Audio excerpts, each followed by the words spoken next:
কাকলি, ঘনিয়ে এসেছে কুরবানির ঈদ। আমি আছি কুড়িগ্রামের নাগেশ্বরীর যে গরুর হাট, এটি বড় গরুর হাট, প্রসিদ্ধ গরুর হাট। এই গরুর হাটে আছি। এখানে এসে আমি সকাল থেকে ছিলাম এই হাটে। যেটা দেখলাম যে হাট জমে উঠেছে, একই সাথে ক্রেতা বিক্রেতা সবারই হাট ডাকে কিন্তু একদম হাট জমে উঠেছে, গরুও উঠেছে প্রচুর, একই সাথে বিক্রিও কিন্তু হচ্ছে, যেটা বলছেন আমাদের বিক্রেতারা। আমরা এসে দেখেছি যে এখানে মূলত মাঝারি যে গরুটা রয়েছে, একদম হচ্ছে যে বড় গরুর চাহিদাটা একটু কম, আবার একেবারে যে ছোট গরু রয়েছে এই গরুগুলো কিন্তু চাহিদা ভারী ধরনের যে গরুটা রয়েছে সেই গরুর কিন্তু চাহিদা খুব বেশি, আমাদেরকে বিক্রেতারা বলছেন। এবং যেহেতু এই ঈদের আগে কিন্তু এই নাগেশ্বরীর হাট নগদে 500 টাকা বা তার বেশি পেমেন্টে পেতে পারেন ঢাকায় জমিসহ 20 কোটি টাকার পুরস্কার।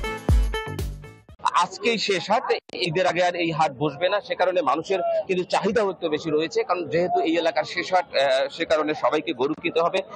তো সবাই কিন্তু এই গরু কেনার জন্য দরদাম করে যাচ্ছে। বিক্রেতারাও কিন্তু আজকে যেটা বলছে যে অনেকটা তারা খুশি যে আজকে মোটামুটি ভালো দাম পাওয়া যাচ্ছে। একই সাথে ক্রেতা যারা রয়েছে তারাও কিন্তু বলছে যে দাম যে খুব বেশি সেটাও না, হাতের নাগালে রয়েছে। সবকিছু মিলে ক্রেতা বিক্রেতা সবাই খুশি আজকের হাটে, এবং হাটে গরুও উঠেছে অনেক বেশি। এবং আমি আবারও যেটা বলছি যে মাঝারি ধরনের গরু, যেটা হচ্ছে যে 80,000 থেকে 1 লাখ বা 1,10,000, এই যে দামের যে গরু, এই গরুটার কিন্তু চাহিদা বেশি আজকের হাটে, আমরা যেটা ক্রেতা বিক্রেতাদের কাছ থেকে জানতে পারলাম।